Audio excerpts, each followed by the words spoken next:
YS Rajasekhara Reddy దివంగత నేత, ఆంధ్రప్రదేశ్ ఉమ్మడి ఆంధ్రప్రదేశ్ మాజీ ముఖ్యమంత్రి.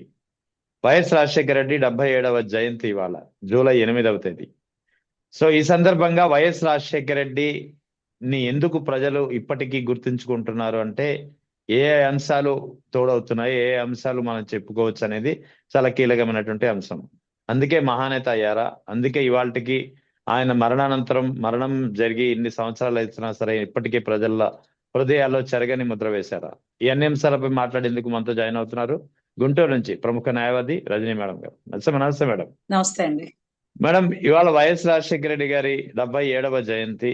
ఇవాళకి ప్రజల హృదయాల్లో చెరగని ముద్ర వేశారు. అసలు ఆయన్ని ఇంతలాగా ప్రజలు ఇవాళకి గుర్తుంచుకోవడానికి కారణాలు ఏంటంటే మీరు చెప్పే విశ్లేషణ ఏంటి?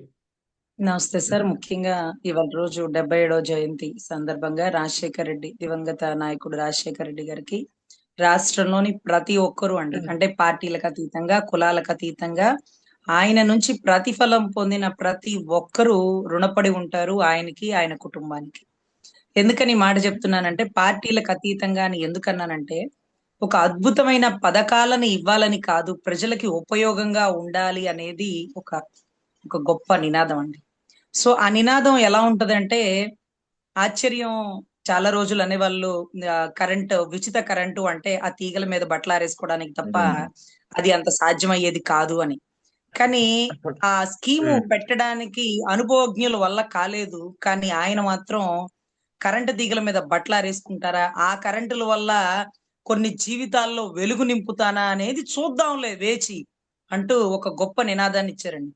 2003 టైం అనుకుంటండి, బాగా కరువు టైం.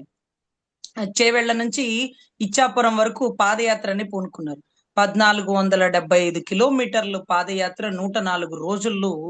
ఆయన చేసినటువంటి పాదయాత్ర సారాంశం ఏంటంటే, ప్రతి ఏరియాలో ఆ నియోజకవర్గ సమస్యలు కాకుండా అందరికీ సంబంధించినటువంటి ప్రధానమైన సమస్య, రోగాలకి మందులు ఉండట్లేదండి, ఆ మందులు కొనుక్కోవడానికి డబ్బులు అందట్లేదండి, రోగాలతోనే ప్రాణాలు పోతున్నాయండి అంటున్న పరిస్థితుల్లో ఎలా ఇది అంటూ ఒక అద్భుతమైన ఒక డాక్టర్ మనసు ఎలా స్పందించింది అంటే అదే ఆరోగ్యశ్రీ. ఇంత గొప్ప పథకాన్ని ఇవ్వడానికి ఆయన చదువుకున్న విద్యావంతుడా, వైద్యో నారాయణ అంటున్నట్టుగా ఒక నారాయణ మంత్రం లాగా ఆయన ఆ రోజు ఒక అద్భుతమైనటువంటి అంశాన్ని తెర మీదకు తీసుకొచ్చి, అసలు ఈ వైఎస్ఆర్ ఆరోగ్యశ్రీ అనేది మాత్రం నిజంగా మనం ఊహించజాలనిదండి. ఎందుకంటే చాలా ఊర్లు, మా ఊర్లు పల్లెటూర్లు, డబ్బున్నోడు పెద్ద హాస్పిటల్కి వెళ్తాడు, డబ్బు లేనోడు పేద హాస్పిటల్కి వెళ్తాడు. కానీ పేదోడు లేకుండా డబ్బు లేనివాడు కూడా డబ్బున్నోడి బెడ్ మీద పక్క బెడ్ లోనే పడుకున్నాడు అంటే, అయ్యా అయ్యా రాజన్న అని ఒక్కసారి తలుచుకొని ఆ మంచం ఎక్కేటప్పుడు, ఆ బెడ్ మీద పడుకునేటప్పుడు ప్రతి పేషెంట్ తలుచుకునే వాళ్ళు. ఎందుకంటే వాళ్ళు ఆశ్చర్యపోయేవాళ్ళు. కారుల్లో అవతలోళ్ళు వచ్చేవాళ్ళు, కాలినడకన బస్సుల్లో వీళ్ళు వచ్చేవాళ్ళు, ఇద్దరికి ఒకటే వైద్యం. ఇది ఆ నాయకుడు పుణ్యం. అదే మాదిరిగా ఫీజు రీంబర్స్మెంట్ అండి. ఒకప్పుడు ఇంజనీరింగ్ అంటే మేము చదువుకునే టైంలో మా నాన్నగారు, అది చాలా ఖరీదైన చదువు, మనం అందించుకోలేము, సాధారణంగా డిగ్రీ చదవండి, అవకాశాలు ఉండవు, అంతంత డబ్బు పెట్టుకోలేము అనేవాళ్ళండి. ఒకప్పుడు ఇంజనీరింగ్ అనే కళని ఎంత తేలికపాటిగా చేసేసినారంటే, ఎంత మంది ఇంజనీర్లని ఈ రాష్ట్రానికి అందించినట్టుగా ఫీజు రీంబర్స్మెంట్ అనే కొత్త విధానాన్ని, అంటే విద్యలో ఒక గొప్ప మైలురాయండి ఫీజు రీంబర్స్మెంట్ అనేది. అదే మాదిరిగా వైఎస్ఆర్ ఆరోగ్యశ్రీ ఈ రోజుకి ఆ పేరు మార్చాలన్న మనసు రాదండి. మరి తప్పక వాళ్ళ పేర్లు మార్చుకోవడమే కానీ, అదేంటంటే అమెరికాని కనుక్కుంది కొలంబా అది అంటారు చూడండి, అలాగే వాస్కోడిగామా అన్నట్టుగా ఇప్పుడు ఆయన తర్వాత వచ్చిన ప్రభుత్వం ఆ పేరు మార్చలేదుగా. మారుస్తుందా? అమెరికాని ఎవరు కనుగొన్నారో సో వాళ్ళ పేర్లు మార్చలేదుగా. ఇప్పుడు థామస్ ఆల్వా ఎడిసన్ ఎలా అయితే బల్బు కనుక్కున్నారో ఆయన పేరు మార్చలేరుగా. అంటే పథకాలు ఎవరన్నా ఒకళ్ళ స్టార్ట్ చేస్తే వాళ్ళ పేరుతో ఉంచాలండి. అది అద్భుతమైన పథకం. అతని ఉన్నా లేకపోయినా అది అతని ఆశయాల్లోంచి పుట్టినటువంటి పథకం. సో ఈ వైఎస్ఆర్ ఆరోగ్యశ్రీ గాని, ఉచిత కరెంట్ గాని, ఫీజు రీంబర్స్మెంట్ కానీ, ఈ ఏదైతే రుణమాఫీ గాని, ఇవన్నీ కూడా ఇవన్నీ కూడా ఒక అద్భుతాలండి. చాలా తక్కువ టైం. మీకు తెలుసు చాలా మంది అనుభవజ్ఞులు చాలా సంవత్సరాలు దేశాన్ని, రాష్ట్రాన్ని పరిపాలించి ఉంటారు. కానీ చాలా తక్కువ టైంలో అబ్బబ్బబ్బా! ఒక చరిత్ర తిరగరాసినటువంటి నాయకుడు దివంగత రాజశేఖర రెడ్డి గారండి. అయితే మొన్న ఈ మధ్య అనుకుంటా అండి పవన్ కళ్యాణ్ గారు కూడా చెప్పారు. ఒకరోజు నక్కపల్లి సీజెట్ గాని, లేకపోతే హెట్రో కానీ, ఈ దివీస్ కానీ ఇవన్నీ మన హయాంలో మనం తెచ్చింది కాదు. దివంగత నేత రాజశేఖర రెడ్డి గారు తెచ్చింది అని ఒప్పుకోవాల్సిందే. ఆప్షన్ లేదక్కడ. అవును. ఆప్షన్ లేదండి. అవతల వాడి గొప్ప విషయాల్ని చెప్పుకోవడం అవసరం. ఎందుకంటే ఆయన తీసుకురాగలిగాడు. మనం కూడా తీసుకొద్దామంటే తప్పులేదు. ఆయన పేరే చరిత్ర మర్చిపోయేలా చేద్దామని తపన పడే వారికి ఆయన కుమారుడు ఉన్నాడండి. రాజన్న బిడ్డ జగనన్న ఉన్నాడు. మరొక్కసారి గుర్తుపెట్టుకోవాలి. అంటే నేనున్నాను, నేను విన్నాను అంటూ అదే పదజాలం, అదే భావజాలం, అదే పాదయాత్ర, అదే మాట ఇస్తే ప్రాణం ఇచ్చినట్టే అనేటటువంటి పదం అండి. సో ఇంకా ఇంకా గొప్పగా చెప్పాలి అంటే హైందవ ధర్మంలో ఏదైతే 7 కొండలు 2 కొండలని ఎన్ని సార్లు మాతో పచ్చ మీడియా అనిపించిందో మాకు గుర్తండి. ఎందుకంటే 7 కొండల్ని 2 కొండలు చేసేసినాడు, అందుకే పావురాల గుట్టలో కలిసిపోయాడు అంటూ మా వచ్చేవాళ్ళండి. మాకు తెలిసేది కాదు. మాకు అసలు తెలియదు. ఆయన తీసుకొచ్చారు. హైందవ ధర్మంలో 7 కొండలు అంటూ ఒక జీవోని పెట్టి ఆ దరిదాపుల్లో మీరు మత ప్రచారాలు చేయకూడదు. అది ఒక ప్రత్యేక దీవిగా, అది వైకుంఠ ధామంగా గుర్తించాలి. ఆ కొండ పరిసర ప్రాంతాల్లో ఎలక్షన్ కూడా జరపకూడదు. కొండ మీద రాజకీయం చేయకూడదు అని ఒక క్రైస్తవుడైనటువంటి వ్యక్తి హైందవ ధర్మాన్ని కాపాడుతున్న పరిస్థితి చూస్తుంటే ఇలాంటి వ్యక్తి గురించా మేము మాట్లాడింది అంటూ ఎన్నిసార్లు మేము క్షమాపణ చెప్పుకొని ఉంటారంటే ముఖ్యంగా నేను సార్ ఎన్నిసార్లు ఓకే. అంటే తెలియక మాట్లాడినది తెలుసుకొని మాట్లాడలేం కదా. ఈ రోజు చూసినారా అందరి నోళ్ళు ఒక్కసారిగా మూయించారు జగన్ గారు. ఇదే పని ముందు చేసుంటే మా నోట ఆ మాట వచ్చుండేది కాదండి. కృతజ్ఞత కలిగి ఉండాలి కదా. మేము హిందువులం కదా. మా కొండని కాపాడింది ఒక అన్య మతస్థుడే. మరి మా మతస్థుడైనటువంటి వ్యక్తి ఈ కొండని తారుమారి అతను ఇలా చేసినాడు, అలా చేసినాడు అంటూ అతని మీద బురద జల్లితే గాని రాజకీయం చేయలేని వాళ్ళు. బురద జల్లితేనే కాని రాజకీయం అంటే ఇలానా చేసేది చంద్రబాబు? ఇలానా చేసేది? నీ ఇంట్లో బుల్లెట్లు పేలినప్పుడు బాలకృష్ణకి ఎప్పుడయ్యా నేను నీ కుటుంబాలని రాజకీయం చేసినాను, ఎందుకయ్యా మా కుటుంబాల్లో మీరు రాజకీయం చేస్తావు? నా కొడుకు తప్పు చేస్తే ఉరి తీసి పడేయండి, గన్ చేసి షూట్ చేసి పడేయండి, ఉరి తీసి పడేయండి. నా కొడుకు తప్పు చేస్తే సిబిఐ విచారణ వేసుకోండి, ఏ మాత్రం వెనక తగ్గను అంటే నాకు అప్పుడే అనిపించిందండి. నిజంగా భారతీయుడు సినిమాలో భారతీయుడు ఉంటాడా లేదా అంటే నిజంగా కొడుకు తప్పు చేసినా ఉరి తీసే పరిస్థితులు ఉన్నటువంటి వాతావరణం మరొక్కసారి ఆయన విషయంలో నిరూపితమైంది. అంటే అంత గొప్పగా కొడుకు తప్పు చేస్తే ఏదో ఒక రకంగా వెనకేసుకురావాలా, లేకపోతే కొడుకు తప్పు చేస్తే సిబిఐ విచారణ పెట్టండి వా చంద్రబాబు, నేనెందుకు వెనకేసుకొస్తాను?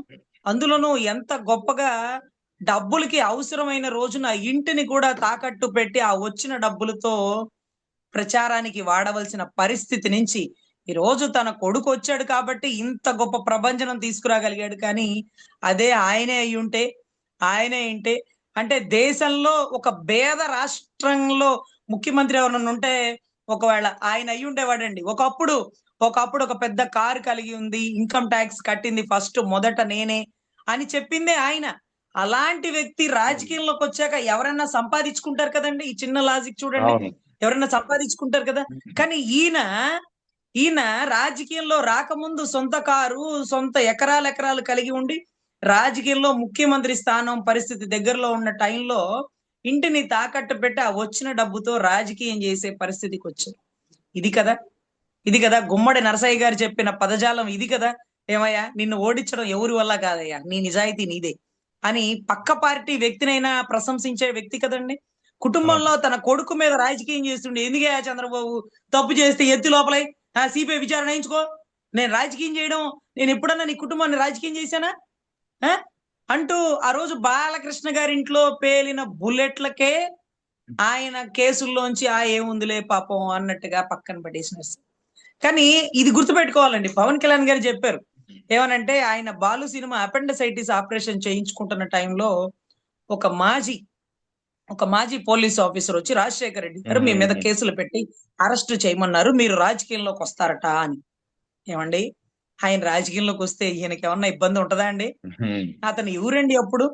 అతను ఎవరండి? రాజశేఖర్ రెడ్డి గారికి చిరంజీవి గారికి ఎంత సత్సంబంధాలు ఉంటాయో తెలుసా అండి?